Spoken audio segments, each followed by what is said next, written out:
The morning light hit the crystal towers of the Valerian palace, making them shine like diamonds. Tejo stood at his guard post, watching the busy courtyard below. His human eyes could not see as far as the Valerian guards, and his skin did not shimmer like theirs, but he had earned his place here through 3 years of hard work and loyalty. Another peaceful day, Sojin whispered beside him. She was the only other human guard in the entire palace, and his closest friend. Her black hair was pulled back in the standard guard style, and her uniform was perfectly clean, just like his. Tejo nodded but kept watching. Something felt wrong today. The Valerian nobles were moving faster than usual, their crystalline faces showing worry. Their ice-blue blood made their emotions easy to read when you knew what to look for. Captain Yulsen approached them, his tall frame casting a shadow over the two humans. Unlike most Valerians, he had never treated them badly. His crystal skin was darker than most, showing his age and experience. "The Queen wants all senior guards in the throne room," Yulsen said quietly. "There is news from the border." The throne room was enormous, with walls made of pure white crystal that seemed to glow from within. Queen Naravel sat on her ice throne, looking as cold and beautiful as always. Her silver hair fell like water down her shoulders, and her eyes were the color of winter sky. She was known throughout the galaxy for her cruelty, but also for her power. Around the room stood dozens of Valerian guards, their crystal armor catching the light. Tejo and Sojin were the only humans present. They always stood at the back, as was expected of their kind. "The Coraxian Empire has moved 3 fleets to our border," Queen Naravel announced. Her voice was like ice breaking. "They demand we give them the mining rights to the Zephyr system. If we refuse, they threaten war," the Valerian guards murmured among themselves. Everyone knew the Coraxians were fierce warriors with scales like armor and claws that could cut through metal. They had been enemies of the Valerians for over a century. General Quan Ho, the Queen's military advisor, stepped forward. His crystal skin was pale with worry. "My Queen, our fleet is strong, but the Coraxians have more ships. A direct fight would cost many lives." "Then we strike first," the Queen said, her eyes flashing. "We destroy their fleets before they can attack our worlds." Tejo felt his heart racing. He had studied both military forces during his training. A war between them would be terrible, with millions of civilians caught in the middle. Without thinking, he stepped forward. "Your Majesty," he said, his voice carrying across the silent room. Every eye turned to him. Sojin's face went pale. No human had ever spoken in the throne room without being asked. Queen Naravel's expression became deadly cold. "A human dares to speak in my presence?" Tejo's mouth was dry, but he continued. "I have studied both our forces and theirs. Direct attack will lead to massive losses on both sides. Perhaps there is another way." "Another way?" The Queen's voice could have frozen fire. "Enlighten us, little human." "The Coraxians respect strength, but they also respect honor," Tejo said, trying to keep his voice steady. "If we offer single combat between champions, winner takes the mining rights, they might accept. It would save millions of lives." The room erupted in shocked whispers. General Quan Ho looked furious. "How dare a slave species suggest military strategy?" But Queen Naravel raised her hand for silence. Her eyes never left Tejo. "Single combat? And who would be our champion human?" "I would volunteer, Your Majesty," Tejo said without hesitation. The Queen laughed, but it was not a pleasant sound. "You? A weak human wants to fight a Coraxian warrior?" She stood up from her throne, her anger making the temperature in the room drop. "You think your pathetic species can represent the might of the Valerian Empire?" "I think saving lives is more important than pride," Tejo said quietly. The words hung in the air like a death sentence. Queen Naravel's face became a mask of pure rage. The other guards stepped back, afraid of her anger. "Pride?" she whispered, her voice dangerous. "You dare lecture me about pride?" She walked down from her throne, each step echoing in the silent room. "You think I need advice from a species so weak they cannot even defend their own homeworld?" Tejo said nothing, but he did not look away from her eyes. "Guards!" the Queen shouted. "Arrest this thing. Strip him of his rank and uniform. Brand him as a traitor to the Empire. Your Majesty, please," Captain Yulsen started to say, but she cut him off. "Anyone who speaks for him will join him in disgrace," she snarled. 4 Valerian guards grabbed Tae-ho roughly. He did not resist as they tore the rank insignia from his uniform. So-jin started to step forward, but Tae-ho caught her eye and shook, his head slightly. There was no point in both of them being punished. "You want to save Caraxian lives so badly?"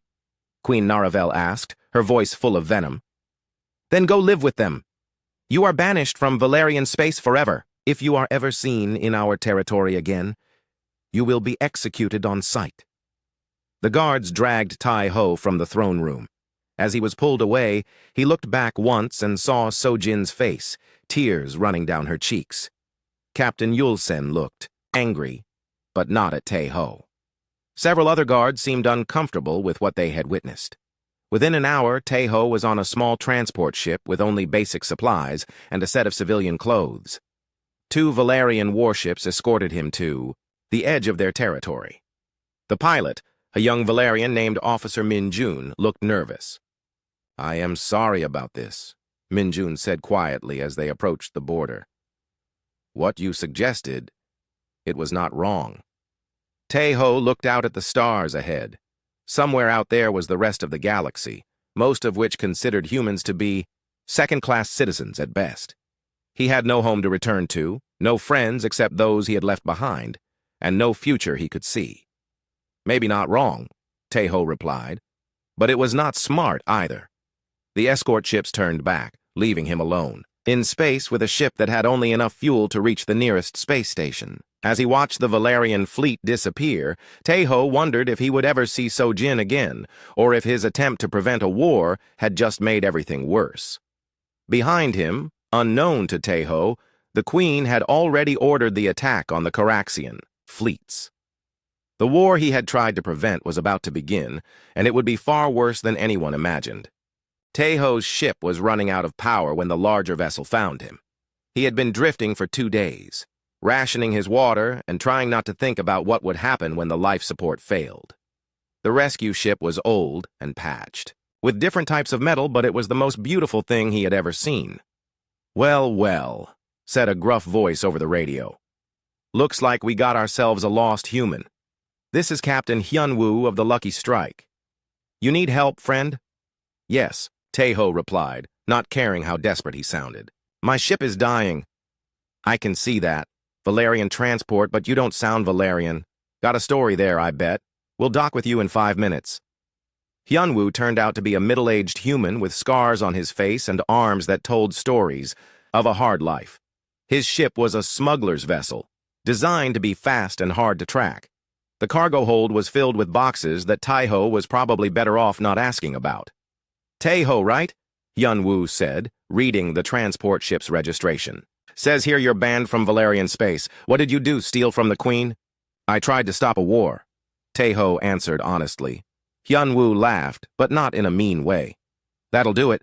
Queens don't like being told they're wrong, especially by humans. Well, you're in luck. I was heading to Haven Station anyway. It's a good place for people like us." Haven Station was unlike anything Tae-ho had ever seen. Built inside a hollowed-out asteroid, it was a maze of tunnels and chambers where dozens of different species lived and worked together. The air smelled of 100 different worlds, and the sounds of alien languages mixed with human voices created a constant buzz of activity. "This place is neutral territory," Hyun-woo explained as they walked through the main corridor. "No government claims it, no military patrols it. Perfect for smugglers, refugees, and people who just want to be left alone." They passed shops run by species Tae-ho had never seen before.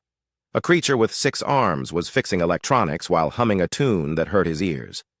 2 beings that looked like walking trees were arguing in what sounded like rustling leaves. In one corner, human children were playing with alien kids, all laughing at the same game. "Amazing," Tae-ho whispered. "Wait until you meet Elder Wushik," Hyun-woo said. "He's been here longer than anyone can remember. Knows more about aliens than most aliens know about themselves." They found Elder Wushik in what passed for the station's library. He was an old human man with white hair and kind eyes, sitting cross-legged on the floor while reading from a device that projected words in the air. Around him, several alien children were listening to a story he was telling in their own language. "Ah, a new friend," Elder Wushik said when he saw them. His voice was gentle but strong. "You have the look of someone who has lost everything, but not given up hope." "How did you know?" Taeho asked. "I have seen that look in mirrors for many years," the old man replied with a smile. "Come, sit. Tell me your story." Taeho found himself telling Elder Wushik everything. About the Queen's cruelty, about the coming war, about his failed attempt to find a peaceful solution. The old man listened without judging, nodding at the right places. "You tried to build a bridge between enemies," Elder Wushik said when Taeho finished. "That is humanity's greatest gift, though we often forget it ourselves." "A gift?" Taeho asked bitterly. "It got me banished and probably made things worse." "Did it? Or did it plant a seed that might grow into something better?" Before Taeho could answer, alarms started blaring throughout the station. Red lights flashed, and voices over the intercom shouted warnings in several languages. Through the library's small window, Taeho could see ships approaching the station. They were sleek and black with weapons already charging. "Pirates," Hyunwoo growled. "The Blood Talon gang. They've been hitting neutral stations all month." People were running through the corridors now, some toward the docking bays to defend the station, others trying to find safe places to hide. Taeho noticed that species who were enemies in the outside galaxy were working together here, helping each other evacuate or prepare for battle. "The station's defenses are old," Elder Wushik said calmly, "as if pirates attacked every day. They will not hold long against 6 ships. 6? Taeho looked out the window again and counted. The old man was right. In the chaos, Taeho noticed a purple-scaled woman working frantically at a computer terminal. She had 4 arms and golden eyes that glowed when she was concentrating. Her people looked familiar from his military training. Coraxian, he realized. "Mayri," Elder Wushik said. "Her family was killed in a Valerian raid 3 months ago. She is an excellent engineer, but she trusts no one who has served the Valerians." Taeho watched Mayri's forehands dancing over the controls. She was trying to boost the station's shields, but the power systems were failing. He could see the problem from where he stood. She was overloading the wrong circuits. "She's going about it wrong," he said. "If she keeps that up, she'll burn out the entire grid." "Tell her," Elder Wushik suggested. "She won't listen to me. I'm human, and I served the Valerians. Sometimes," the old man said with a smile, "the best way to start building a bridge is to jump into the water first." Taeho took a deep breath and walked over to Mayri. "Your power distribution is wrong," he said in the basic Coraxian he had learned during his military service. "You're going to overload the primary circuits." Mayri spun around, her golden eyes flashing with anger. "A Valerian human dares to give me advice?" she hissed in perfect standard. "Your people murdered my family." "I'm not Valerian," Taeho said calmly. "I'm human, and I was banished for trying to prevent war between our peoples. Right now, I'm just someone who knows how power grids work and wants to help save this station." The pirate ships were getting closer. Through the window, they could see the first laser blasts hitting the station's outer shields. Mayri stared at him for a long moment, then looked at her failing controls. "Show me," she said finally. Working together, they rerouted power through secondary systems Taeho knew about from his military training, and Mayri improved with her engineering skills. The shields strengthened, just as the pirates launched their main attack, but it wouldn't be enough. The station had shields now, but no weapons strong enough to drive off 6 pirate ships. "We need to coordinate the defense," Taeho said, studying the tactical display. "If the armed ships attack together instead of one at a time, we might have a chance." Mayri looked at him strangely. "You want to save a station full of people who are not your species." "I want to save people," Taeho replied. "Species doesn't matter." For the first time, Mayri almost smiled. "That is a very human thing to say." She activated the station-wide communication system. "This is Mayri in engineering. We have a tactical advisor who can coordinate our defense. All armed ships, listen to Taeho's instructions." The battle that followed was desperate but organized. Under Taeho's coordination, the station's small fleet of armed ships worked together like a real military unit. A human smuggler flew alongside a Caraxian refugee, while Valerian defectors fought beside species Taeho couldn't even name. They were outnumbered and outgunned, but they fought as one. When the pirate commander finally retreated, the station had held. People cheered in a dozen languages, and several species who had been enemies minutes before were now helping each other repair damage. "You did good," Mayri told Taeho as they worked to fix the power grid. "Maybe humans are not all bad. Maybe Caraxians aren't all bad either," he replied. That night, as the station returned to normal, Taeho found himself thinking about what Elder Wushik had said about building bridges. Maybe his banishment wasn't the end of his story. Maybe it was the beginning of something new. He was about to go to sleep when his communicator beeped with an incoming message. It was encrypted and routed through several systems to hide its source. When he decoded it, he saw So Jin's face on the small screen. "Taeho," she whispered, looking scared. "I hope this reaches you. The war has started, and it's going badly. The Queen attacked the Caraxian fleet, but they were ready. Now they're planning something terrible. A full invasion of Valerian space. Not just military targets, but civilian worlds, too. Millions of people are going to die." She looked around nervously. "I have to go. Stay safe wherever you are." The message ended, leaving Taeho staring at the dark screen. Far away, the war he had tried to prevent was becoming a nightmare. And somehow he was the only one who might be able to stop it. Taeho stared at the star map floating above the table in Haven Station's command center. Red markers showed Caraxian fleet movements, while blue markers tracked what remained of the Valerian forces. The war had been raging for 2 weeks, and it was getting worse every day. "The Caraxians are moving their main fleet toward the crystalline worlds," Mayri said, her 4 arms working at different control panels. "Those are civilian colonies. Over 50 million Valerians live there." Elder Wushik sat quietly in the corner, watching the tactical display. "And what does that tell us about their intentions?" "They're not just fighting a war anymore," Taeho replied grimly. "They want revenge. Complete destruction of the Valerian people." Hyunwoo spat on the floor. "Can't say I blame them.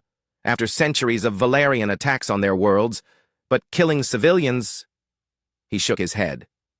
"That's not war. That's genocide." Mayri's golden eyes were troubled. "My people have suffered much," she said slowly. "But this is not justice. This is becoming the monsters we fought against." "So what do we do?" asked Commander Danby, a human woman who led one of the station's defense groups. "We're outcasts and smugglers. What can we do against entire fleets?" Taeho had been thinking about that question for days. "We do what we do best. We get in the middle and try to build bridges." "Build bridges?" Danby laughed harshly. "They're shooting each other with planet-killing weapons. I don't think they want to talk." "Maybe not," Taeho said. "But they might listen if we can prove that this war is being manipulated by someone else." Elder Wushik raised an eyebrow.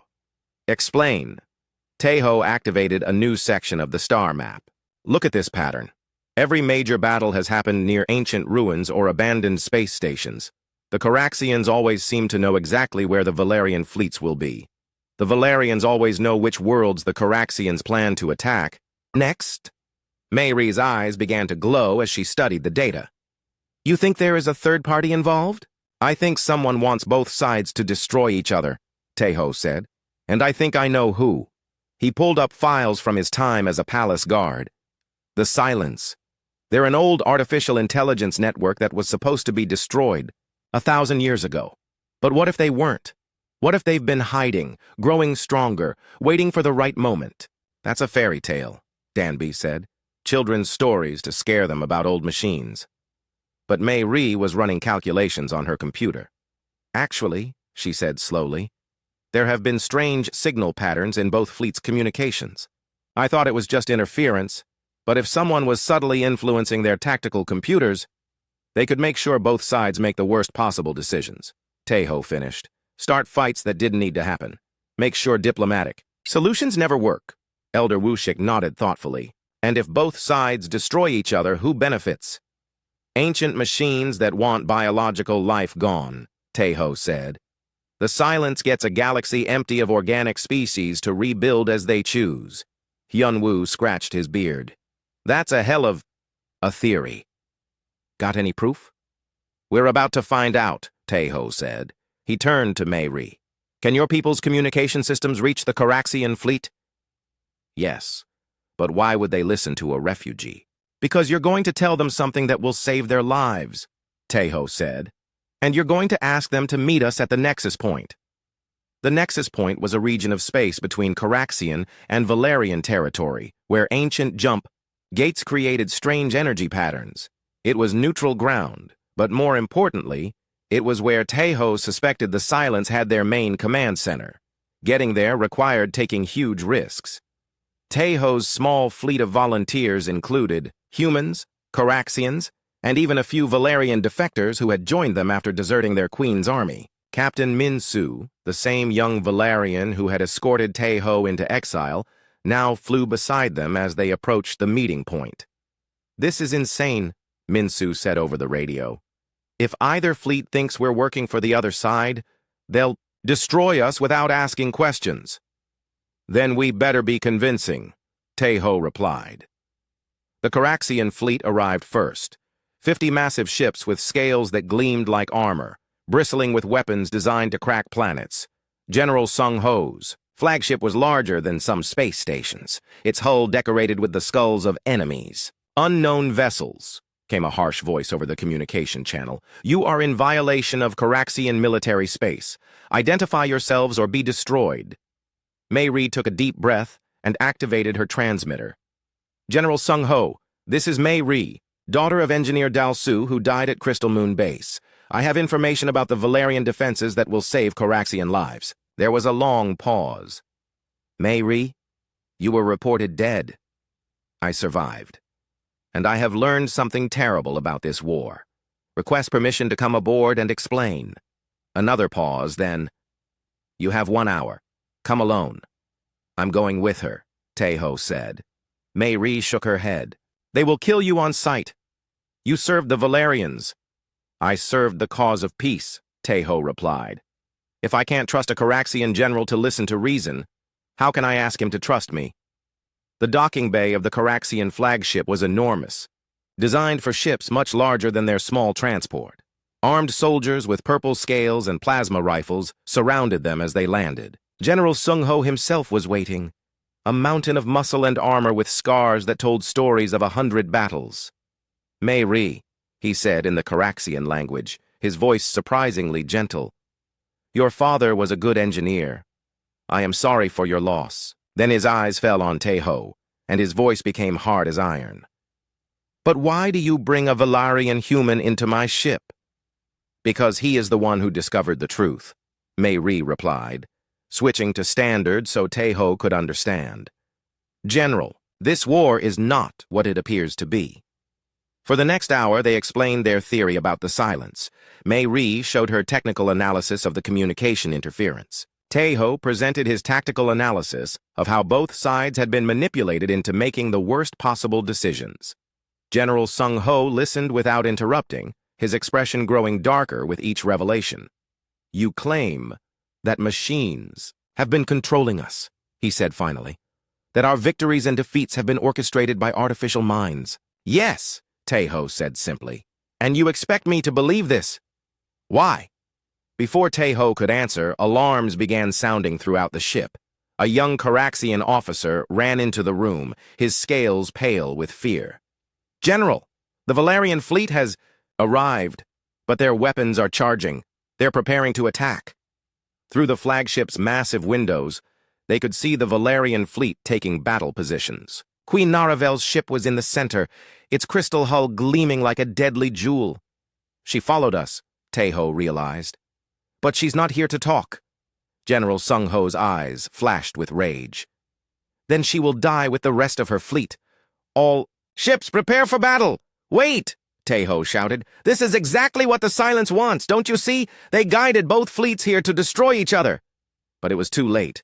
The first shots were already being fired, and two of the most powerful military forces in the galaxy began their final battle. In the middle of it all, Taeho watched his worst fears coming true. Unless he could find a way to stop it, this would be the end of both civilizations, exactly as the Silence had planned for 1,000 years. Suddenly, Mei grabbed his arm.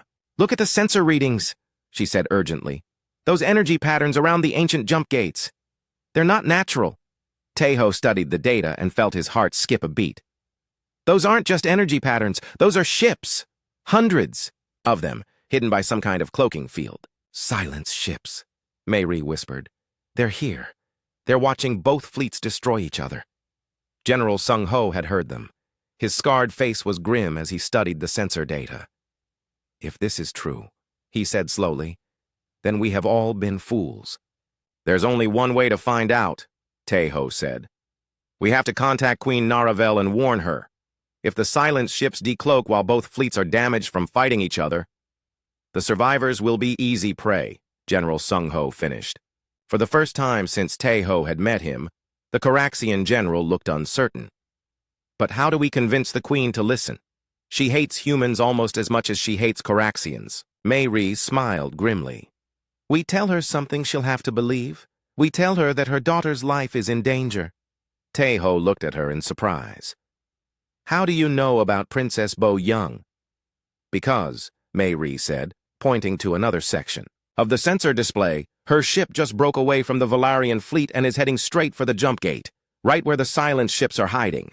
Princess Bo Young's ship was small and fast, designed for diplomatic missions rather than war. But as it approached the ancient jump gates where the hidden Silence fleet waited, it might as well have been flying toward a black hole." Taeho watched the tactical display with growing horror as energy readings showed the cloaked ships beginning to power their weapons.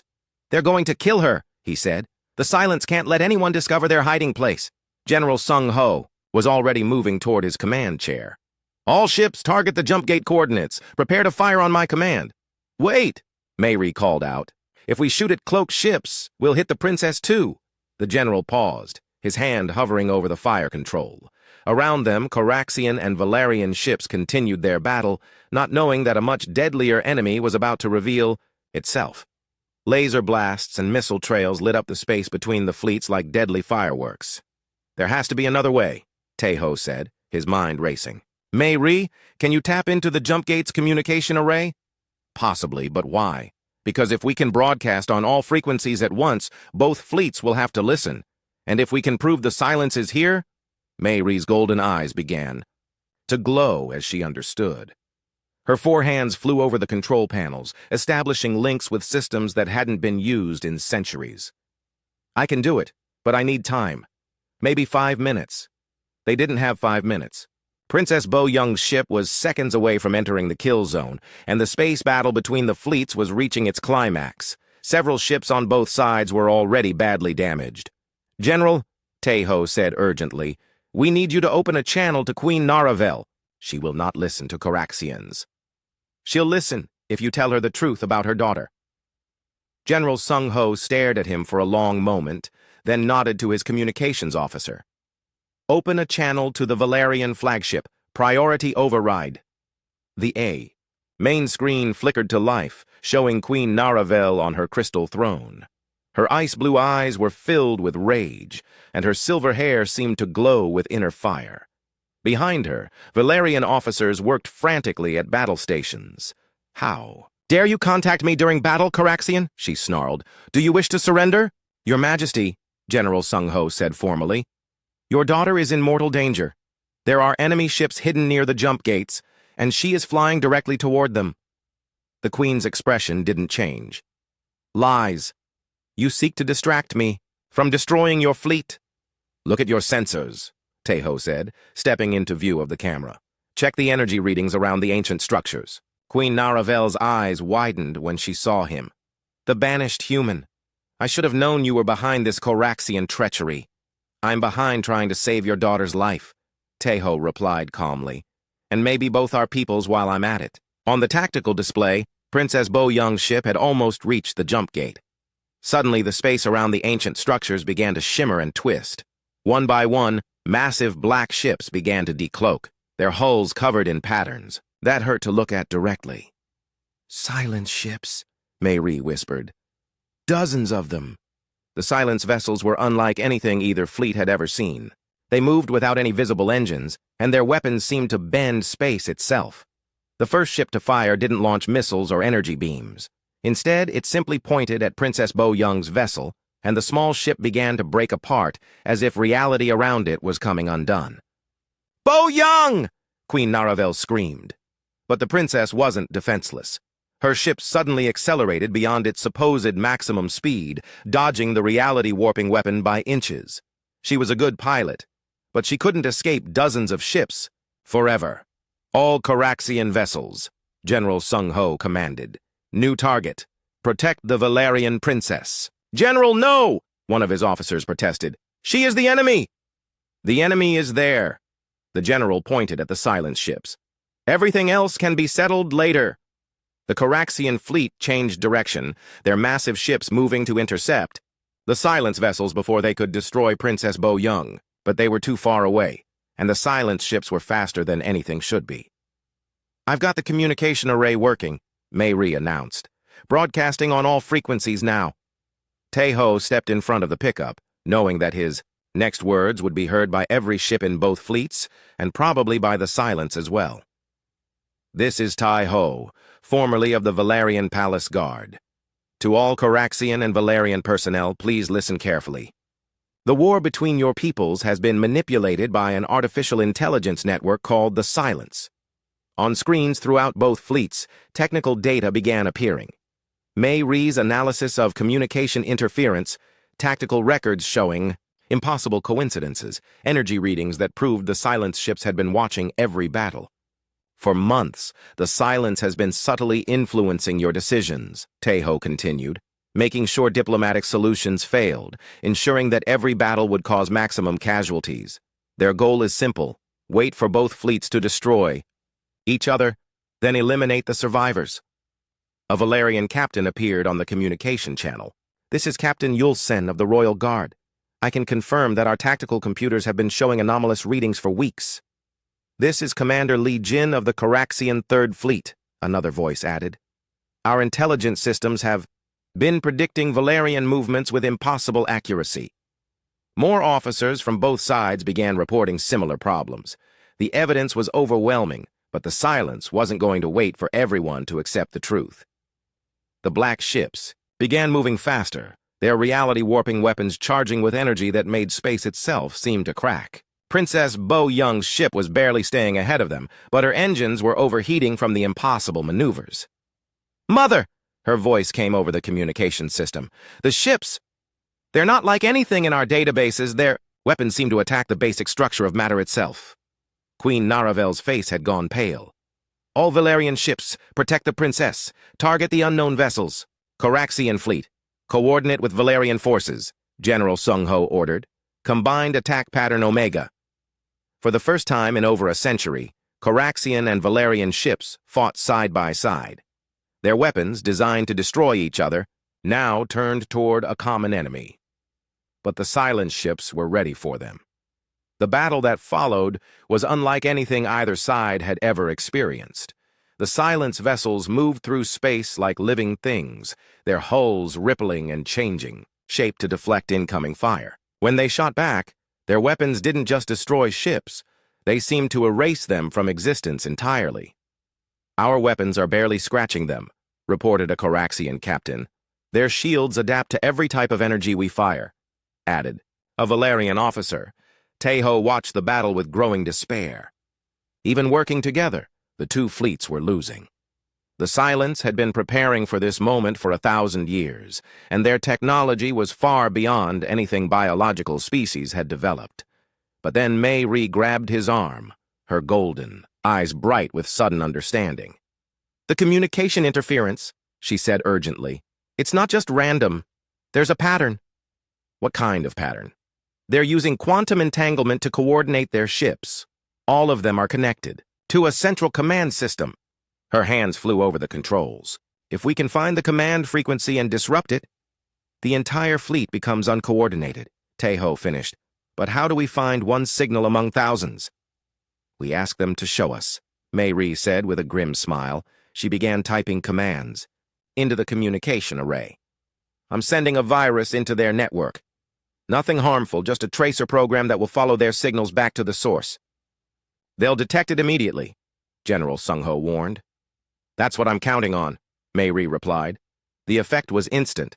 Every silent ship suddenly turned toward their position, abandoning their attack on the fleets to focus on the Caraxian flagship. Reality-warping weapons began charging. Space around them started to twist and bend. There! Mei-ri pointed at her display. The command signal is coming from inside the jump gate itself. The entire structure is one massive silence ship. Tae-ho stared at the ancient jump gate with new understanding. It wasn't just a transportation device left by some long-dead civilization. It was a silence command center, hidden in plain sight, for millennia, coordinating the gradual destruction of organic life throughout the galaxy. Can we destroy it? He asked. Not with conventional weapons, Mei-ri said. But if we overload the jump gate's power systems, it would create a subspace explosion, General Sung-ho realized. Large enough to destroy everything within 10 light minutes. Including us, Tae-ho pointed out. Including us, the general agreed.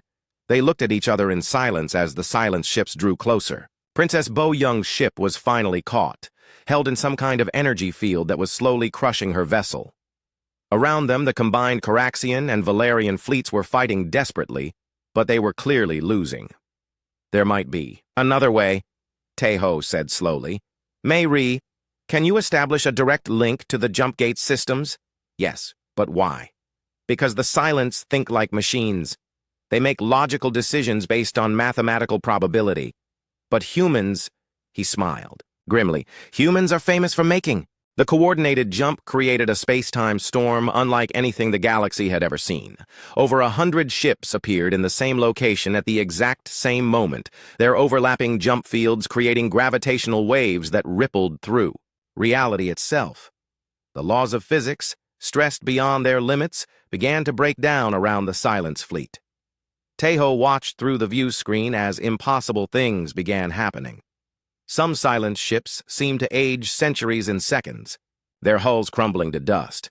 Others appeared to freeze in time, their weapons half-fired and hanging motionless in space. The largest vessel simply folded in on itself, disappearing into a point of light that hurt to look at directly.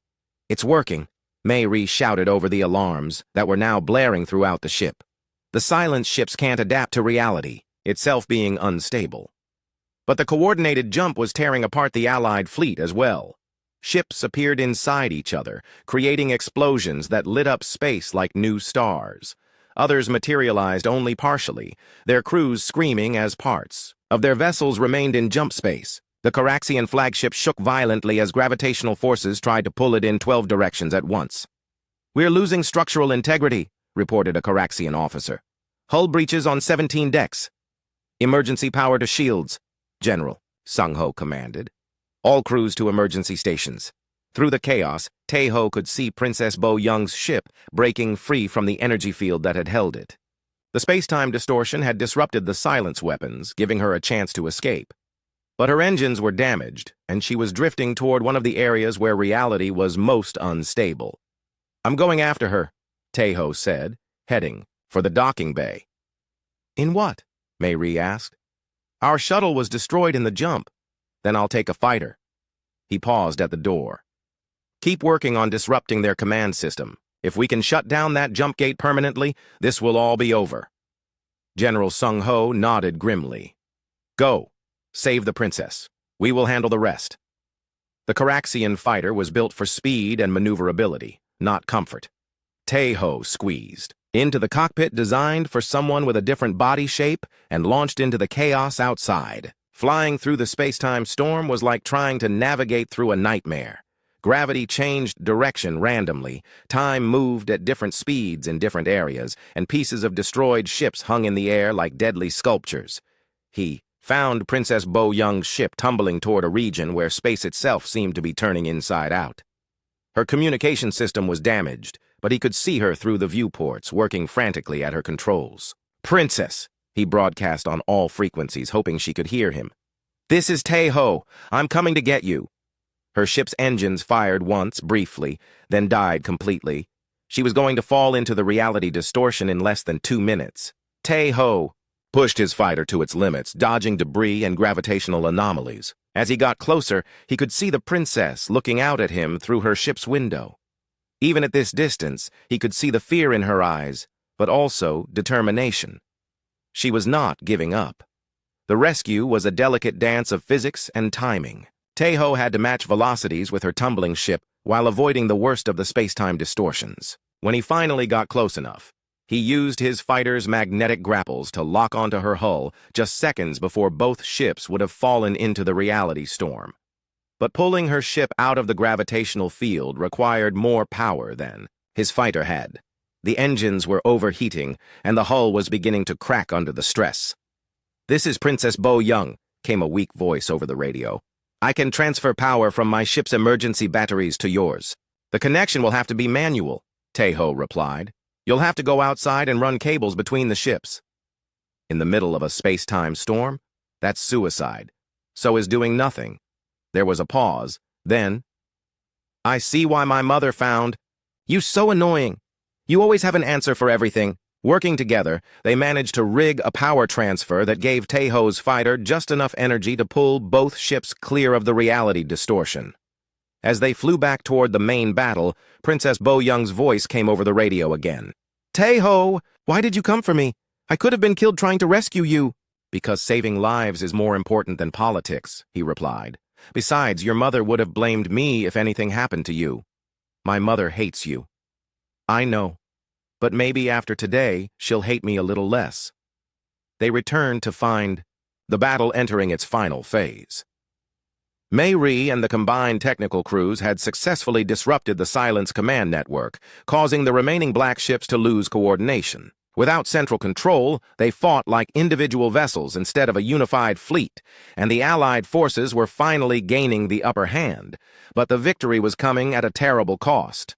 Over half the ships in both fleets had been destroyed or severely damaged. Thousands of people from both sides were dead or injured. The space around the jump gate was filled with debris and the wreckage of dreams. "The jump gate is destabilizing," Mei reported as Taeho and the princess returned to the flagship. "When it collapses, it will take the remaining Silence ships with it. But we need to get everyone clear first." The evacuation was a massive effort that required perfect cooperation between former enemies. Coraxian ships rescued Valerian survivors, while Valerian medical teams treated wounded Coraxians, species that had been killing each other hours before, now worked together to save lives. Queen Naravel arrived in person to oversee the final evacuation, her royal ship docking with the Coraxian flagship in a gesture that would have been unthinkable before the battle. When she stepped into the command center, the room fell silent. She looked older than Taeho remembered, and her ice-blue eyes were filled with something he had never seen there before: uncertainty. She walked directly to where he stood beside Mei and General Sung Ho. "Human," she said formally, "you saved my daughter's life." "I did what anyone would do, Your Majesty." "No," she replied quietly. "You did what a human would do. There is a difference." She turned to General Sung Ho. "General, your people fought bravely today. I owe you an apology." The scarred Coraxian warrior bowed slightly. "Your Majesty, we all have things to apologize for. Perhaps it is time to look forward instead of backward." The jump gate collapsed 3 hours later, taking the last of the Silence ships with it, and creating a brilliant flash of light that could be seen from 3 star systems away. When the light faded, the ancient structure was gone, along with the artificial intelligence network that had been manipulating galactic politics for a millennium. In the weeks that followed, the galaxy began to change. The Coraxian Empire and the Valerian Kingdom signed a peace treaty, with humans serving as mediators. Queen Naravel formally pardoned Taeho and offered him a position as her military advisor, but he politely declined. "I belong out here," he told her during their final meeting. "There are other conflicts in the galaxy, other people who need someone to help them find common ground." Mei chose to stay with him, along with many of the refugees and outcasts. From Haven Station, they formed a new organization dedicated to preventing wars and building understanding between different species. Elder Wushik called it the Bridge Builders, and the name stuck. 6 months after the battle, Taeho stood in the memorial garden on New Haven Station, looking at the wall of names that honored those who had died fighting the Silence. Sojin was there beside him, now wearing the uniform of the new Integrated Defense Force. "Do you ever regret it?" she asked. "Getting banished from the palace? Losing your old life?" Taeho thought about it for a moment, then smiled. "I used to think my job was to serve one queen and protect one kingdom. Now I get to serve the cause of peace and protect the entire galaxy. How could I regret that?" Above them, ships from dozens of species came and went from the station's docking bays. Humans worked alongside Caraxians and Valerians, all of them united in the goal of making sure that what happened with the Silence would never happen again. Princess Bo Young, now serving as her mother's ambassador to the new Galactic Council, had said it best in her speech at the memorial ceremony. "We learned that our greatest enemy was not each other, but the hatred that kept us apart. And we learned that sometimes the most powerful weapon in the galaxy is the courage to extend your hand to someone who was your enemy yesterday." As Taeho watched a group of children from different species playing together in the station's garden, he knew that the future would bring new challenges and new conflicts, but he also knew that the galaxy had learned something important from the war against the Silence. Sometimes, the best way to defeat your enemies is to turn them into friends, and sometimes, being banished from one small corner of the universe just means you get to help build a better one. The cruel alien queen had thought she was punishing him by sending him away. Instead, she had given him the chance to save everyone, including herself. It was, Taeho reflected, a very human kind of victory.